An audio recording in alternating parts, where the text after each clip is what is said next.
श्रीपाद श्रीवल्लभत्वं सदैव श्रीदत्तास्मान् पाहि देवादिदेव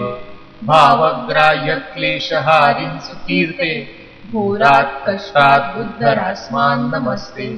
त्वं नो माता त्वं पिता प्रोधिपस्त्वं त्राता योगक्षेमकृत् सद्गुरुस्त्वं त्वं सर्वस्वं नो प्रभो विश्वमूर्ते घोरात् कष्टात् उद्धरास्मान् नमस्ते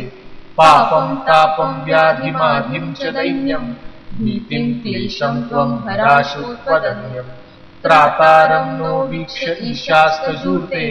घोरात् कष्टात् उद्धरास्मान् नमस्ते नान्यस्त्राता नापि दाता न भर्ता त्वत्तो देवत्वं शरण्योपहर्ता पूर्वात्रेयानुग्रहं पूर्णराते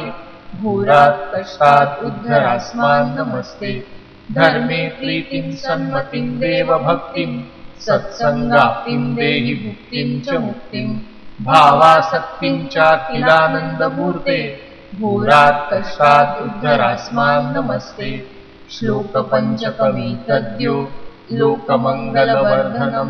प्रपठे नियतो भक्त्या स श्रीदत्तप्रियो भवेत् इति श्रीमद्वासुदेवानन्दसरस्वती स्वामी विरचितं घोरकष्टोद्धरणस्तोत्रं सम्पूर्णम्।